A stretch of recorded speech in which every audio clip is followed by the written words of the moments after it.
We are living today in an era of great power competition and facing an interconnected web of strategic threats to the homeland. While the focus of this commission is on Ukraine, it would be a mistake to disconnect the dots between Russia and Iran and look at these threats in silos. There is a rising authoritarian and anti-American axis of aggressors consisting of Russia, China, North Korea, and Iran, increasingly looking for low-cost ways to magnify their relative power against the U.S. and against our democratic partners. This axis may be composed of states with different political ideologies and systems, but they are predatory regimes that are linked by their oppression of their own people and their harboring of revisionist intentions abroad. Iran's relationship with Russia, over the past 5 centuries can be described as first turbulent, then transactional, and now more recently transformational.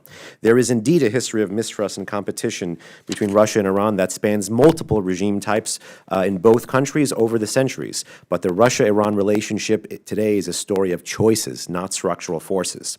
Those choices have led Iran to be more deeper enmeshed into an anti-American axis by entering the Shanghai Cooperation Organization in 2023 and entering the BRICS bloc in 2024. In 2025, Iran and Russia signed a 20-year strategic agreement to cement their security, energy, economic, technological, cyber, and even political cooperation. But still, this agreement is notably silent on the issue of mutual defense. In many ways, the agreement revealed the limits of the Russo-Iranian partnership as much as it did the intent to grow this partnership and be committed to a new anti-American order. More acutely in Ukraine, Iran has provided Russia with lethal one-way attack drones as well as the capability to domestically manufacture these drones on Russian soil. Tehran's decision to provide material support to Moscow represents a critical juncture, not just in their historic ties, but also in the 4 decades of the Islamic Republic's ideological enmity with the West. For the first time ever, Iran can be considered an active participant in a war on the European continent.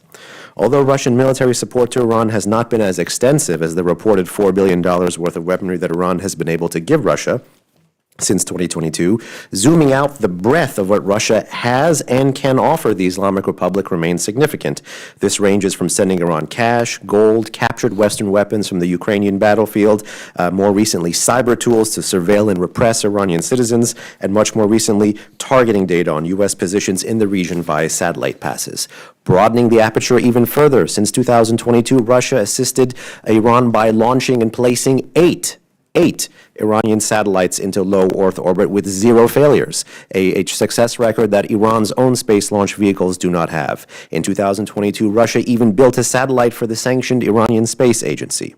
To counter this cooperation and more, Congress should support Iranian freedom and internet freedom more broadly by supporting the Freedom Act, the Iran Human Rights, Internet Freedom and Accountability Act, and the Internet Reach and Access Now Act, popularly known as the Iran Act. So long as there is an anti-American, autocratic, and theocratic government in Tehran, Washington will have to contend with a growing Russia-Iranian axis.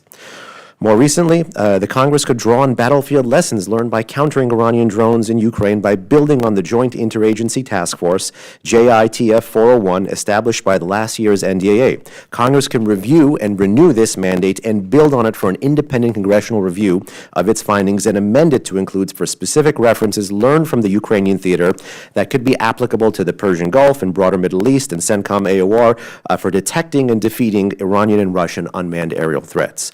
Additionally, Congress can exercise greater oversight of legislation they have already passed in a key 2024 supplemental bill with funding for Ukraine possessing Iran-related provisions pertaining to counter-proliferation, human rights, and even oil sanctions. These provisions are known as the Fight Crime Act, the Massa Act, and the SHIP Act. What is their status today? Congress should also not miss an opportunity to build on multilateral victories that it has already achieved, rather than letting them atrophy, like the snapback of UN sanctions on Iran, which Russia declared it will not recognize.